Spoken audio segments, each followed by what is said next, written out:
Every single game today was decisive. Let's head right back into the candidates 2024 round 2. Gukesh and Praggnanandhaa, the two prodigies, the two youngest players from India, 17 and 18 years old. They start with d4, d5. And at first, it looks like we get the same boring as yesterday from Nepo, but Praggnanandhaa says, nah, I don't like boring chess, I will play a Catalan. And the Catalan is a very exciting opening. We get this check, and he sacrifices the first pawn. And I deliberately say the first pawn, because boy, Prag will sacrifice some in this game. They develop pretty normally for a Catalan. Also, this pawn sacrifice is thematic in the Catalan. That's not much out of the ordinary. They keep playing, and now you kind of see the reason for the pawn sacrifice, which is white just gets an enormous center here, which is pretty nice. They play some more, and at this point, Prag decides to sacrifice the second pawn by not taking back, but pushing through, causing some problems in the black position. Gukesh goes back with the knight, and Prag sacrifices the next pawn, saying, well, please take me. And while the computer is saying this is better for black, you can't just give away pawns left and right, it's really not that easy what you want to do here. This knight will come here, this is attacked now, and after you try to defend it, everything is just getting swarmed here. So Gukesh thought, well, maybe let's not take the pawn, but let's push. So he's pushing here, the knight is jumping into the weak spot, they shuffle some more, Prag wins back one queen, wins back one of the pawns. They shuffle a bit more, and now he jumps in here, which is a very weird looking move, but I mean, the knight is just super here. Look at this knight, oh boy. They play some more moves, and at this point, he first trades, and then he's like, well, I sacrificed 3 pawns, but I already won back 2 of them. I don't want to be almost equal in material. Let's sacrifice the bishop. Let's sacrifice the bishop. I mean, who needs a bishop anyways? Pawn takes, knight takes, and I mean, this is looking very active. And the computer actually thinks it's perfectly equal. They play some more moves, and here, Prag had to find the next sacrifice, which is knight to h6 check, with the thought that if you take, I play check, the king has to move, and here you win back material, and if the bishop moves in between, I put pressure on the pinned piece, PP on the PP. Now you can't really blame Prag for not seeing this. They played some more moves, but the problem is, without this knight sack, he's just worse, because the dust kind of settles here, and you realize, well, after some pieces are traded, what are you going to do? Like, the attack's gone. He tries to cause some problems, but it just doesn't work. And Gukesh sees the opportunity, skewers here, and there's not much left to do. Like, the queen moves out of the way. We get this here and takes. And I mean, okay, but this is protected, and there are just a lot of discoveries waiting. Everything is attacked, and that's why after rook takes f2, Prag resigned, and Gukesh takes the first win in the candidates. Vidit brutally assaulted Nakamura, and then they started playing chess. e4, e5, we get the Ruy Lopez and the Berlin defense. They play some pretty normal move, and here Vidit sacrifices a pawn, and this is very interesting, because the Ruy Lopez is a very popular opening at the top level, and we are at move 11 here. That's not that far, and the moves were kinda standard, but you realize here that actually Naka is out of prep. But Vidit isn't.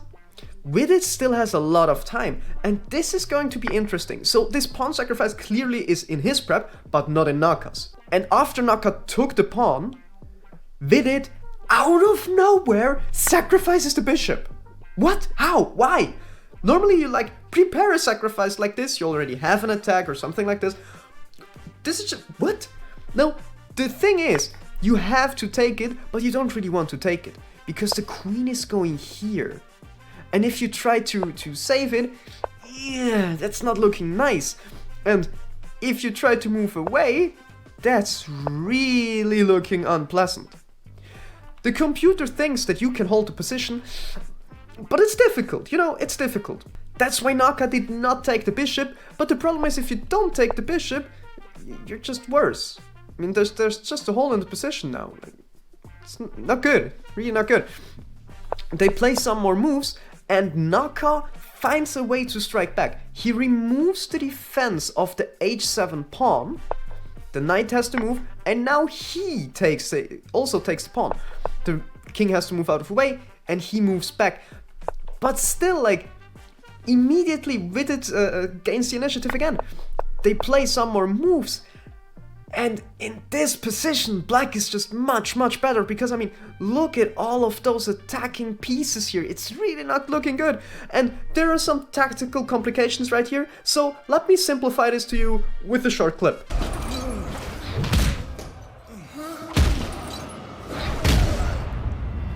So you kind of get the feeling of the position. They play some more moves, but I mean, this is just not looking good. And it was in this position where after every single piece from Vidit is attacking, knight to f1, discover check, where Nakamura resigned the game because after you move out of the way, knight to g3, and this is just a fork with absolutely no compensation, and white is still getting attacked. Jan Nepomniatchi versus Alireza Firouzja. We also get a Berlin. Same opening as before, but a different variation now. They start playing like this. Firouzja directly strikes in the center. We have takes, and after some shuffling, it gets clear that today, Nepo is not up for a quick draw. They play some more moves, and it gets really interesting here. And we see this same idea that we saw a lot yesterday, where white allows black to take here in exchange for an attack. So here, you don't put the rook here, but you still get a lot of activity, and in the future those lines will open up. And it was at this point where Nepo did something that's almost like a meme. Like, when in chess, a lot of the time people say something like, well, here you can play h4, h5, maybe h6 and create some weaknesses. And then in the real game, it's like h4, they play some moves, h5, and then either they play some moves again, or like h6 is coming, everything is stopped, and then they play chess. Nepo thought, well, why bother? h4, h5, h6. Just marching through there. Alright, here, Firouzja plays g5. Normally you would expect g6, but he plays g5, saying, yeah, this is twice attacked and only once defended. Why don't you take it? Don't you feel like taking it? You should probably take this. Come on, take it. I dare you. I double dare you, motherfuckers! Of course, Nepo doesn't take it. He plays the queen there, they move some pieces, and here the position is still equal, which does not mean drawish, which just means both players are attacking and they have both chances of winning this game. And it stays relatively equal up around here. Because here, Alireza blundered. Alireza thought, well, I play the queen here, and I get an active position, and I give up this bishop. The problem is, he really overestimated his activity. You can't give up the bishop there. What you should have done is just play g4, and march down the board and keep your pieces. This is just it's too quick, and after takes, he realizes that. He spends way too much time around here, and here he only has 24 seconds left to make the next 7 moves until they get more time. 24 seconds for 7 moves. He's not playing blitz here, he's playing bullet. And yeah, he causes some problems in Naka's position, but Naka is just defending perfectly. Yeah, there are discoveries, I just move away. Yes, this is attacked, I just protect it. You sacrifice, I don't care, that sacrifice doesn't work. Another discovery, I don't care. And here there are insane tactical complications, I won't bother you with this. Yeah, take, and after the dust settles, you have to realize that, well, we both have a minor piece, we both have a queen, we both have a rook. Where's your rook, Firouzja? Where's your rook? And Firouzja realizes this, that he is just down a rook and there aren't enough pieces left to really compensate this. And after some more moves, we get takes, and here Alireza resigns because after the minor pieces are gone, this is just completely lost. Fabiano Caruana versus Nijat Abasov. E4, C5, Sicilian, let's go! They play normal moves and we get a Russell Limo attack. And E5 again, what's wrong with you guys? Yesterday, Naka already played E5 in a position where you just don't play E5. And today, Nijat is like, oh, that's a cool idea, I should probably also do that. Like, I think after this tournament, Caruana will go like at home and just study only E5 and the Sicilian for a month or so. What's going on here? But today, he is prepared. Like, he does not seem completely out of prep. And, what?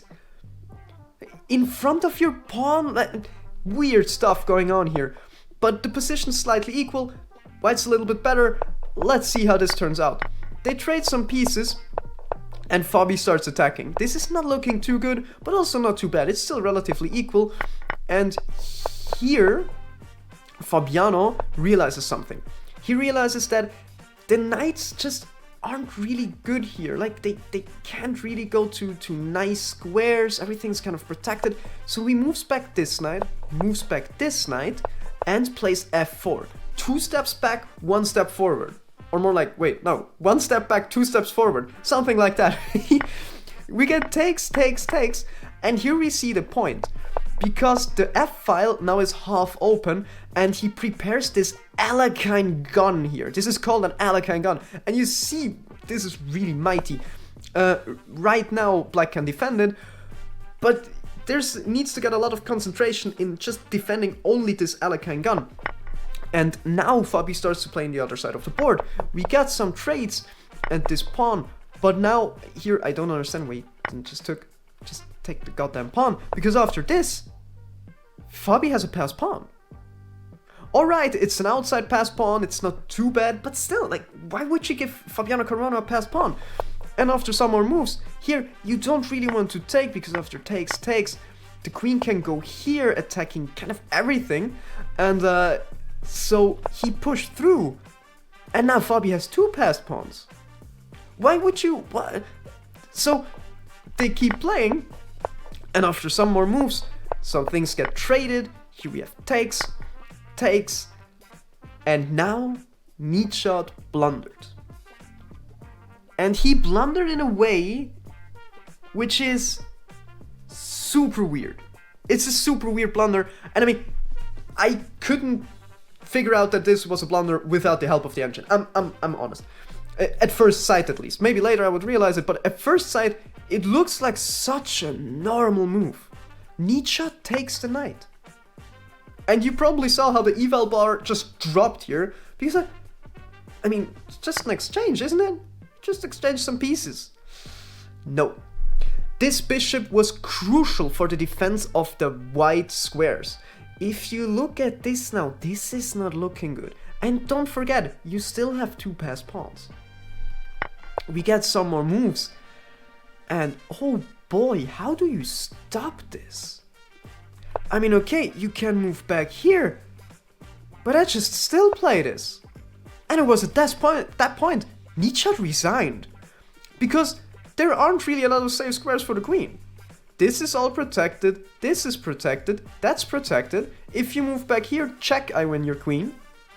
The only safe square is taking the pawn. And now we get check, takes, check, and no matter where you move, this is checkmate. So you either lose your queen, or you get mated.